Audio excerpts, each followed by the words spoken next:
Hey, welcome in. I'm Rita, and this is The Story I'm Telling Myself, a podcast about uncovering the beliefs that hold us back and rewriting them with truth, courage, and clarity. If you've ever felt like you're standing in your own way, you are not alone. Let's get into it.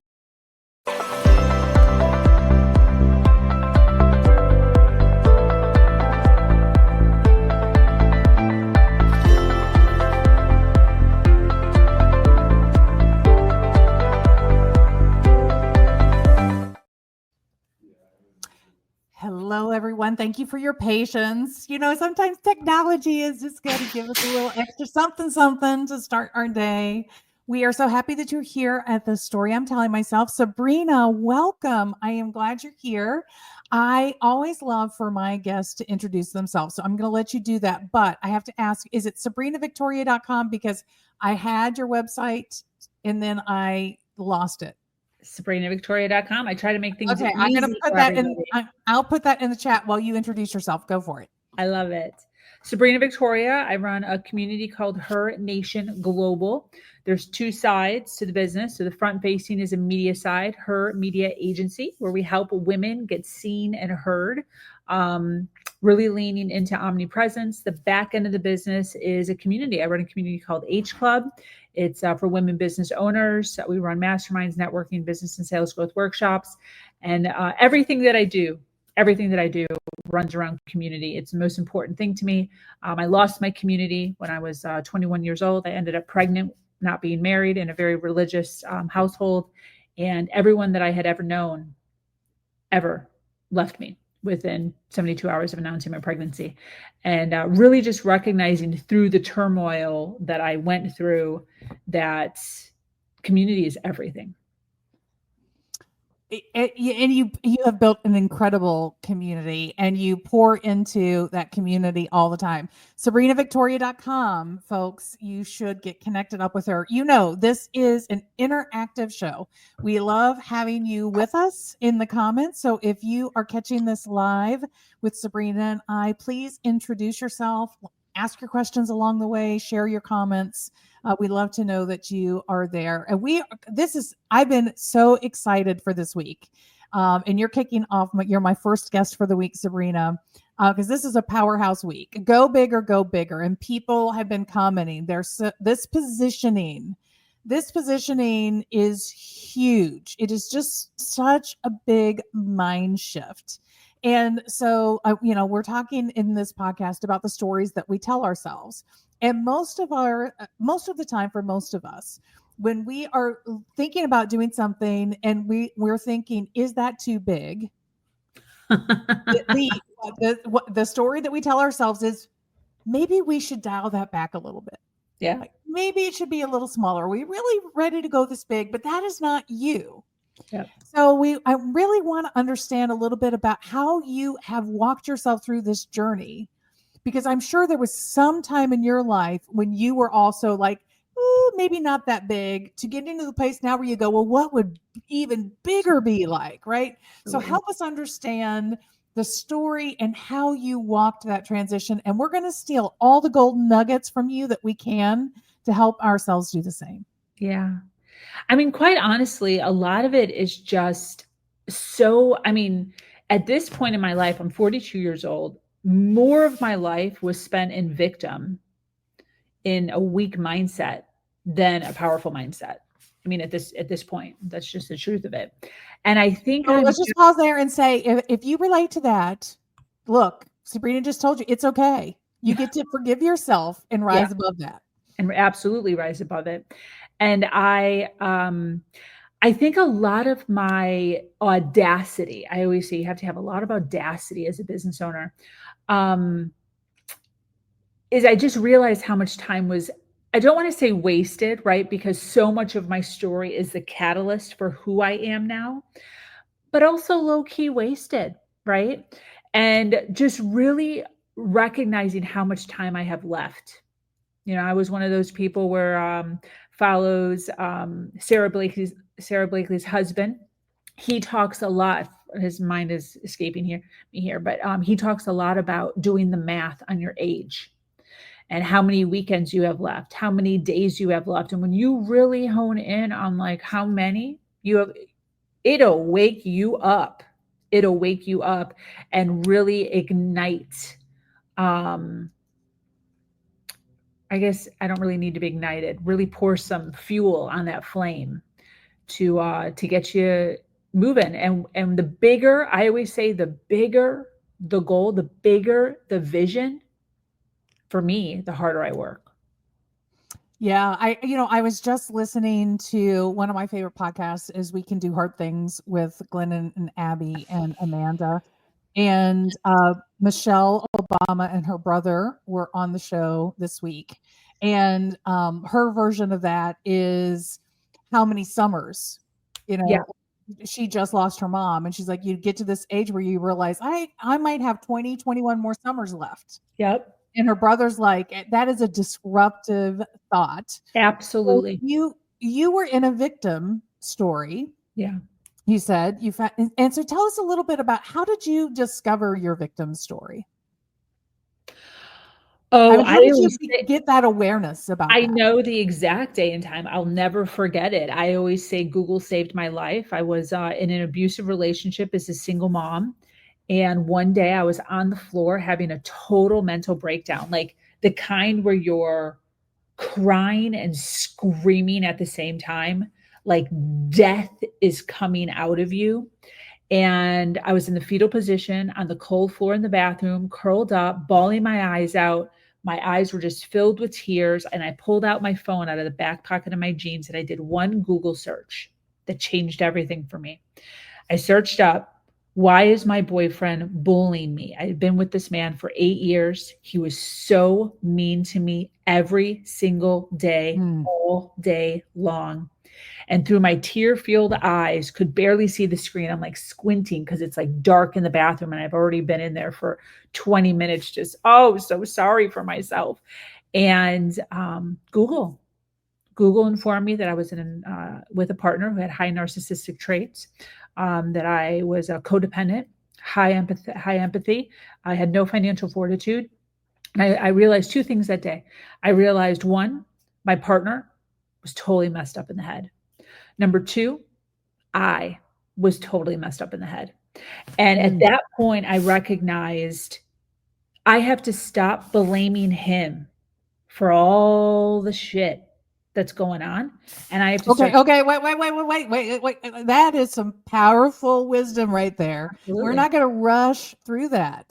All right. Like we need to pause and say that a couple of times because so many of us, right? It is so hard. It is our ego does not want us to own our part. Absolutely. It wants to look outside of ourselves. Yeah. And keep us in that victim seat. Yeah. Right. Yeah.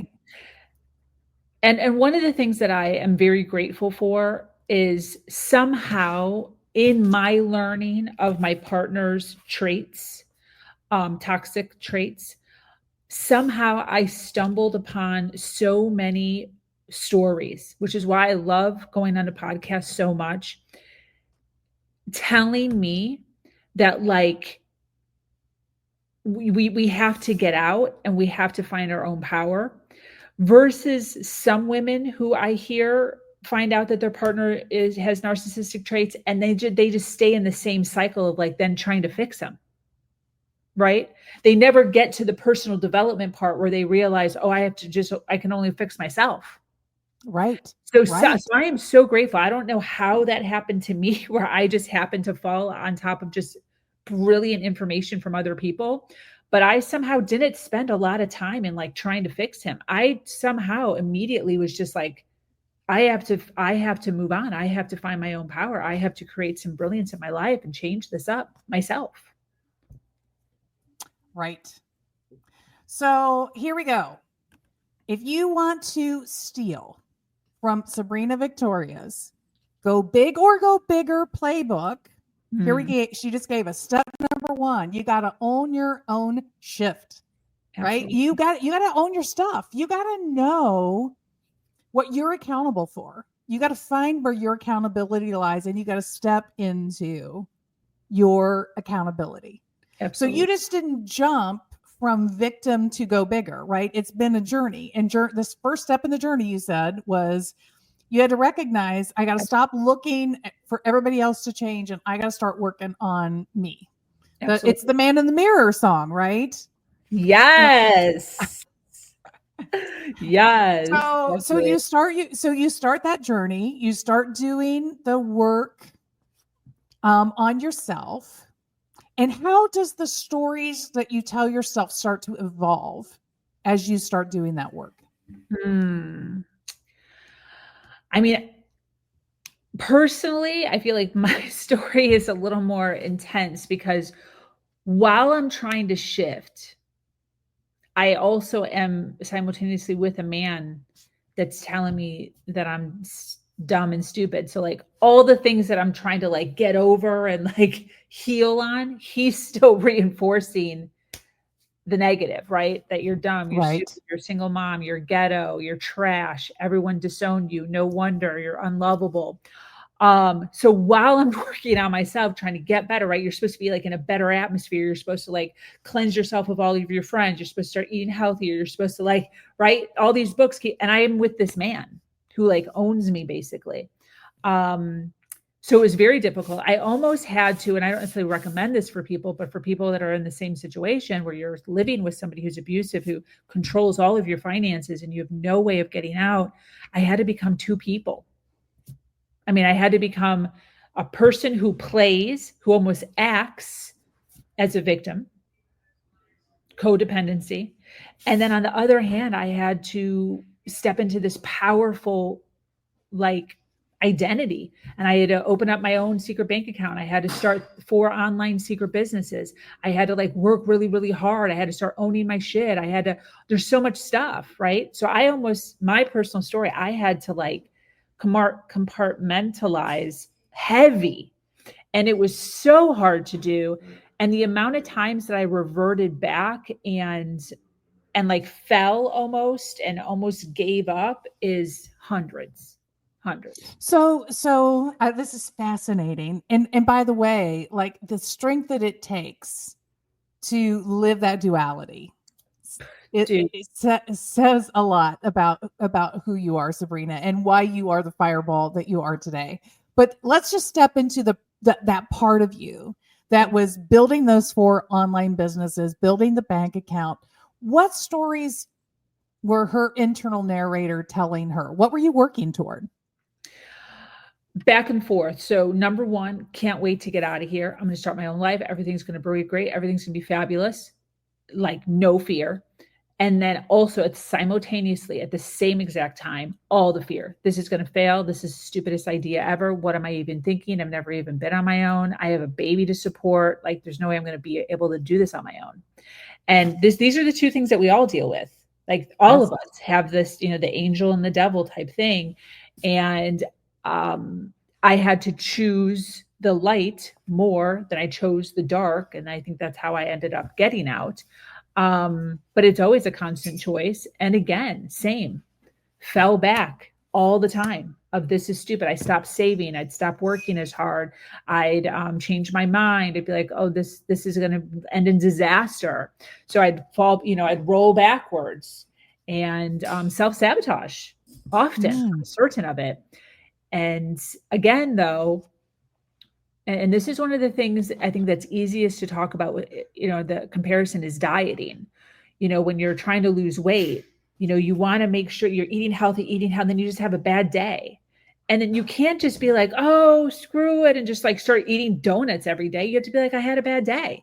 And then you have to like go back and you have to start exercising again and eating healthy if you ever want to get anywhere. So one of the things that I feel like is something that is intuitively just in me is I have the ability to be able to say, oops, and then get right back on track. Even if it's been days or if it's been weeks, I can at some point click and say, I got to get back on track. And I successfully was able to do that. Okay, we're getting that one as step 2. So Sorry, my fingers aren't moving fast enough here. So step 2 then, so first you got to own your own shit. You gotta take accountability for your life, which you did, and you started building into what you wanted to be. And so then step 2 was allowing yourself to be human, Mm, knowing that you're not going to do it perfectly, that you are going to have moments of this transcendent, energizing, like I am all in, followed by moments of what the hell am I thinking? Right. And this yeah, is just our normal human experience. And you accept those moments of oops and you say, but I can get back on track again. Right. I absolutely. don't allow that to stop me. I just allow that to flow through me, Mm, and recognizing it as a step on the journey. And so at this stage you are still in sort of this wrestling of can I go that big? Can I reach for something? Am I capable? All of the imposter syndrome stuff people talk about, all the self-doubt, I'm sure is showing up for you. Um, at what point did you experience that that confidence, that readiness that allowed you to go into what if I went bigger? yeah. I'm going to fast forward to after I left. It took me 4 years to escape. I collected $50,000 and literally just ran away one day. Um, Probably about a year after that. And I hate that I don't remember this part exactly. And I think the reason I don't remember it exactly is because it happened over the course of probably 3 or so months. But there's a distinct time in my life where I recognized that like I had to leave my story of victimhood behind. Mm, Because even after I had left, I was still retelling the story of victimhood. Like all the accolades that I got, all of the attaboys or attagirls that I got was me telling at that point, still sitting in my abuse story. Oh, he's so, oh, I'm where I'm at. Oh, it's so, oh, single mom, left, abandoned, abuse. And people, you hear my story, they're like, oh my gosh, oh, and we'd cry. There'd be like so many tears. Oh, and that person, that identity can't go big. And I recognize and that. I feel like this message is so important right now, Sabrina, because I see people trading in pain on social media right now. Mm, Pain is currency for likes, for followers, for those kinds of things. But what people don't realize is there is that risk of that pain becoming your identity. yeah. And that's what And happened. in mentally becoming your identity. And so what you just said is when that is your identity, there is no go bigger. No, It will always hold it you plays small. back. It all plays small. And the to my so I'm very much entrenched in inner child work, right? So like to the applaud of that Sabrina, she kept diving into personal development. So even though she had gotten out, she had gotten free, she's paying her bills, everything is cool, right? She kept learning. So a lot of times people don't do that. A lot of times people get out and then they just like coast, you know? And she kept reading. And because she continued to keep reading, she recognized that there is an entire identity shift that had to happen. And in those 3 to 4 months, I distinctly remember envisioning this vision of like two plateaus, two cliffs, um, Mm. with a huge hole in the middle. And she had to jump. Oh, wow. She had to jump. And I would dream about this. This would give me anxiety because this is the thing. This is the way I like mentally framed it in my head is if you're going to jump, the probability of you making it across is like 2%. It's a big freaking leap.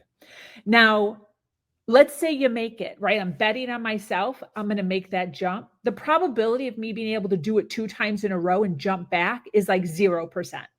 That's like not a thing. So if you're going to jump and you're going to go all in on this identity of like power and grace and authenticity and sharing your story and being a teacher and a mentor and a coach, you make that decision one time and you jump and you can't ever go back.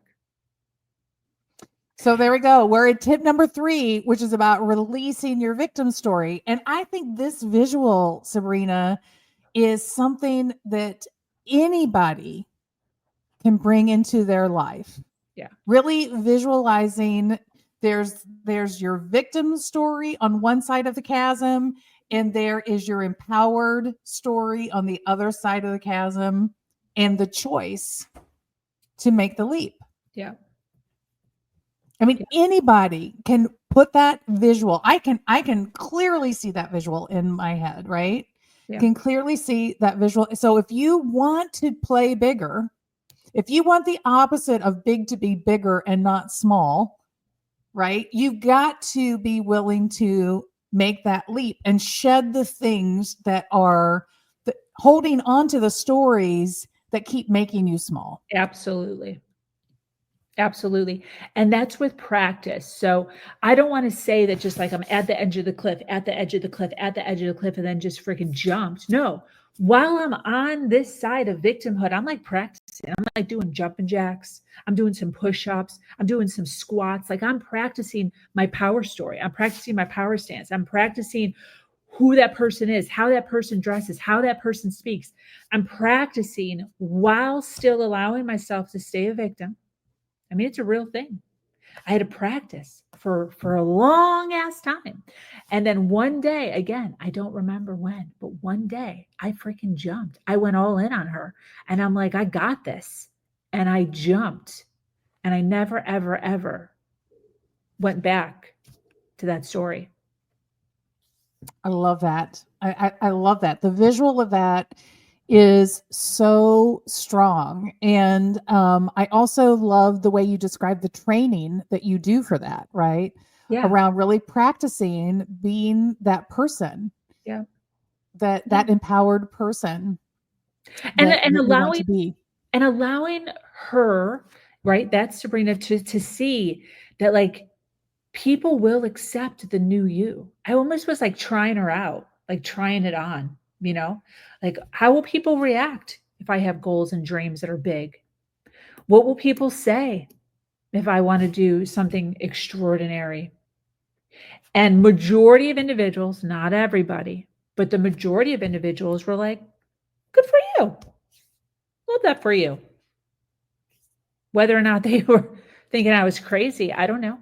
But again, right? I'm trying it on and I'm seeing like, oh, no one's putting me in a psych home. Nobody's calling me crazy. You know, they're still my friends. They're still showing up. Right now, unfortunately, some of those people have left my life because I did actually start making moves. And I did actually start making really big moves. Well, and thank you for saying that, because I wanted to say that this earlier and I didn't, but you were talking about dealing with your narcissistic husband at the time and how he just kept reinforcing this message. And look, this happens to anybody who is trying to create a new story about themselves, that's trying to step into a different frame and space. You will have people around you who will keep wanting to put you back in the box that they know you in, that are going to struggle with you advancing beyond who they know you to Absolutely. be. Some of them will eventually maybe get there with you, and some of them you will have to leave in your past. Absolutely. Because if you don't, they will continue to try to drag you into your old story. Yeah. Yeah, exactly. Misery loves company. And one of the things that I started to recognize is that some of my friends were like that. We'd literally talk And all we would do is, this is my problem. Oh, really? This is my problem. Oh, really? Oh, I have this problem. And then this problem. And what was starting to happen is I would get on calls and I'd have to, before I talked, I'd have to sit and I'd have to like think of a problem because my mindset had changed so much. It would be something silly, like, because I was just such an optimistic mind, like, even there's still shit happening. Like, don't get me wrong. It's not like, oh, she's powerful now. And then just like, no, there's so many problems still, so many problems. Just the way of which I'm deciding to handle them are just way different. But I'd have to actually sit and be like, okay, what am I I'm out of toilet paper. I'd like just have to make some stuff up and be like, girl, freaking, I'm out of toilet paper. I was on the freaking toilet last night and like ran out of, now I have to go to this, like just the dumbest stuff. I have to like come into these conversations with just piddly nuances that were happening in my life in order to meet, and didn't feel comfortable talking about the big stuff that was happening in my life and the big problems that I now had because of these big things I'm doing in my life, because they weren't applauded.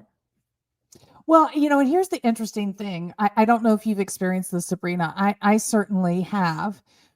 When you are standing in your strength and you are reaching for bigger things, you don't have problems. You just have opportunities that you haven't figured out yet, right? So, people say to me all the time, "Oh, you're not a complainer. You never have a bad word to say. You don't sit in judgment." All of those things. I even had girlfriends at one time in my neighborhood. They're like, "You never complain about your husband. Like, you don't fit into this group at all." Because I'm like, why would I? Do I want him sitting around complaining with a bunch of guys in my neighborhood about what a piece of shit wife I am? Like, why would I do that to him? Like, I just am not interested in that conversation. But I don't see problems. I don't frame things. It's not that I don't have challenges to overcome, but there's a difference between seeing something as a problem and seeing it as a challenge. Absolutely. Yeah, absolutely. That's actually, I actually really appreciate that. I do use the word problem a lot. And one of the things that I talk to my clients about is if you've had the same problem, or if you want to say challenge, for more than 6 months, you're not moving. Because you should be always getting a problem and then solving the problem. And if you're just not solving the problem, then dude, you haven't gone anywhere. You're just sitting in this, you're probably moving backwards. So one of the things that I am always looking for is new problems. I always say that. I'm always looking for new problems. So I need to fix the problem. And when I fix the problem, there's always inevitably going to be another problem that arises. So I'm always looking for the new one. What's that fixed one? What's the new one? I fixed one. What's the new one? So I think we just found step 4 in our little roadmap that we're giving people here. And that is, don't sit in your problems. Right? Yeah. And don't surround yourself with people that just want to sit. Exactly. And navel contemplate on their problems. Yeah. And there are people, I mean, look, a lot of people love drama. Most people I am not really a drama person at all. And I sort of have raised my girls that way. But there are people that they don't know what to do if they don't have drama. Yeah. In their lives. Yeah. And there's nothing else to talk about because they're not doing anything big. Oh, wait, say that again. Say that again. I don't remember. Look, if there's one thing all of you listeners are planting into your head, you're going to write it on a Post-it note. You're going to put it on the bathroom mirror. You're going to read it to yourself every day. It's this thing that Sabrina's about to say to you. I don't remember. Can you rewind on this thing? It's something like, well, I said that they were bored and they're not working on anything big. They don't have anything going. If you're stuck in your problems, you don't have anything to talk about because you're not doing anything bigger. You're not moving forward in any novel, exciting way. Exactly. And that's the difference between a victim mindset and a victor mindset. Is victor the most interesting thing about you is the problem that you can tell somebody, that should be the alarm bell going off in your head, right? That it's time to change. It's time to make this shift. Yes, this is exactly my thought process that I'm consistently talking about. Because I'll have that, and no shame on anybody, but I'll talk to somebody 3 months ago, and fast forward 3 or 4 months, I talked to him again, same shit. I'm like, girl, why has this not been fixed? We need a new one. What's the Yes. new what have you been doing for 4 months? Nothing, quite obviously. So you have sort of adopted this mindset practice, right? When you're looking at something and it's feeling a little bit scary, you say, okay, so what would it mean if I went even bigger? Right? Absolutely. Like so you just push it the boundary a little bit further. Absolutely. What does that unlock?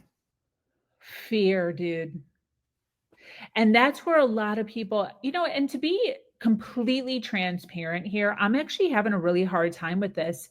In the era of feminine energy that's like really being pushed right now and like being in the flow, right? There's a lot of, I'm hearing, this doesn't mean that it's true. I'm hearing a lot around like calm.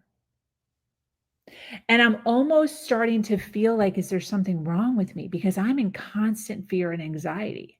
But that's because I'm constantly stepping into fear.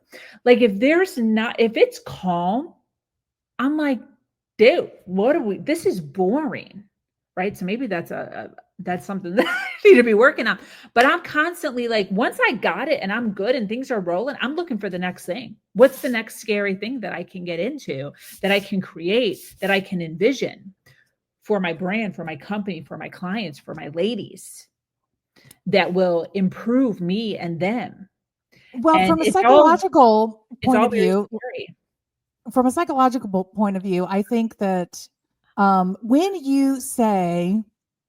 when you have that thought, that internal narrator turns on the mic and is like, "Are you really sure about that, Rita? Should you really, And so instead of saying, "Ooh, should I go, ooh, okay, you're right. Why don't we go bigger instead?" And I Yeah, start imagining what even bigger could be, like yeah, pushing myself into an even more fearful place, absolutely. right? It is resetting my mind map, right, for fear, so that now this other step I was taking maybe doesn't feel as fearful anymore, right? So you're actually gamifying your brain and your mindset around where the threshold of fear is. Absolutely. And people who say, oh, when you feel that fear, you need to go into calm, right? That's choosing a different path, stepping back from the fear. You're getting the same kind of calm. Mm, You're just getting it in a different way, mm. and arguably a more powerful way, right? Because you're gamifying your body's threshold for fear, your response to fear. Yeah, So instead of fear being an alarm bell, yeah. fear is its opportunity in action, Absolutely. right? Absolutely. That's exactly the way that I view it. And a lot of it goes back to what we were talking about previously, where we were talking about the vision that we have for ourselves and how much time we have left. So it's like when I think about the vision that I have, like the dreams, the desires, the like big picture, I'm like, dope. We don't have time. We don't have time to sit here and relax with our feet up. We got stuff to do. So a lot of that, it's the same exact, scenario as far as like, I don't, the vision that I have, I don't even know if I'm going to be able to do it in my lifetime. That is how enormous it is. So the fire that is constantly burning within me is just like quick. It's just quick. Like, let's learn, implement. Problem, learn, implement. Problem, learn, oh, say that 10 times fast. And That makes me think about the story about the Wright brothers and trying to figure out flight. And they would spend a year, right, building this plane. And they then were in competition. And they would end up in the air for a short amount of time and come crashing to the ground and all of that experiment. And what turned the corner was when they decided that they needed more iteration. Mm. Problem became, how do we build airplanes that we can crash and we can recover faster and it doesn't take us a whole year? And so what we want to do is we want to increase the number of failures that we can have in a year so that we can learn faster, so that we can solve problems faster, right? I mean, that's the whole evolution of the Wright brother story. And so I love that, but I want to say here for listeners, one of Sabrina's gifts is that she is a visionary. And that is not all of us. Not all of us are big visionaries. Not all of us are those people who have ideas about how to change the world like Steve Jobs and just night and day are moving forward to do that. If you are not that person, it is okay.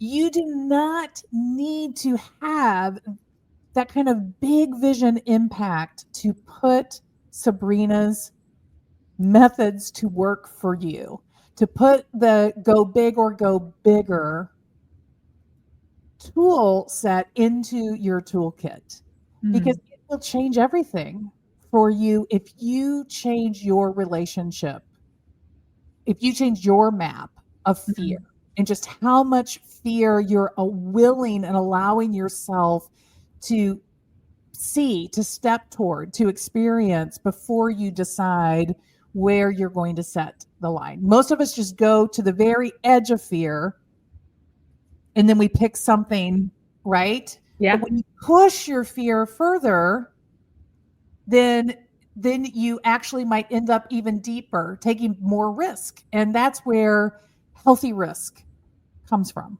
Yeah. Yeah. Absolutely.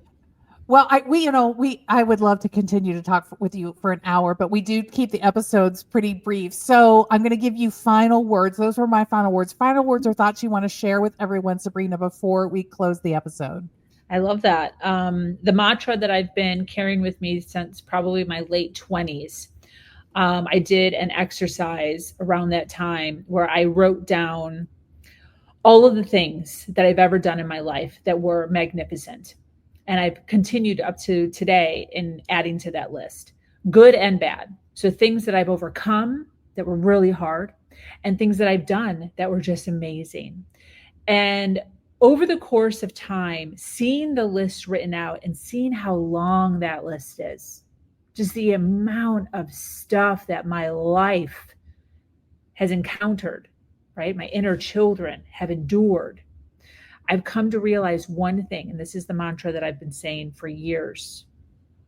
Whenever I'm feeling a little bit of anxiety, whenever I'm feeling a little bit of overwhelm, I take a deep breath and I breathe out. And I say one sentence.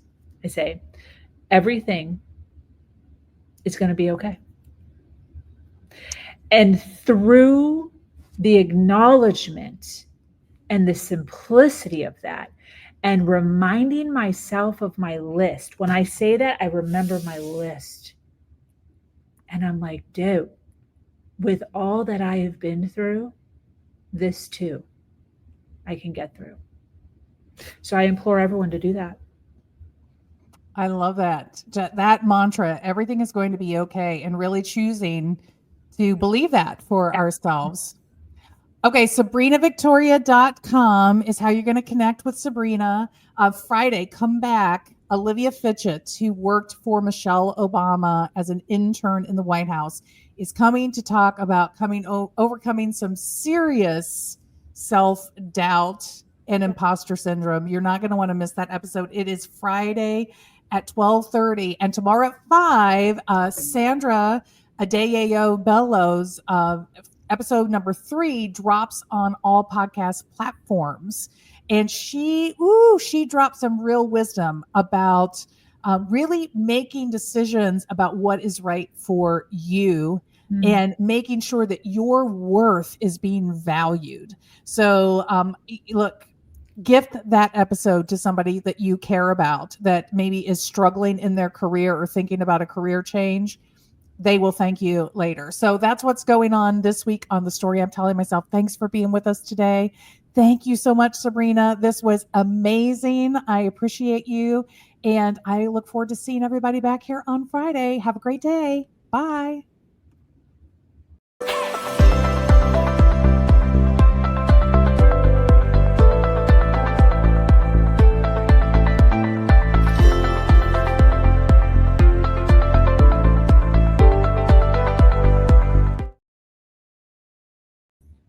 Thank you for joining us on The Story I'm Telling Myself. If you loved this episode, would you do us a big favor to help us reach a bigger audience? Simply subscribe to the Story I'm Telling Myself podcast and rate this episode and share it with a friend. Thank you for listening.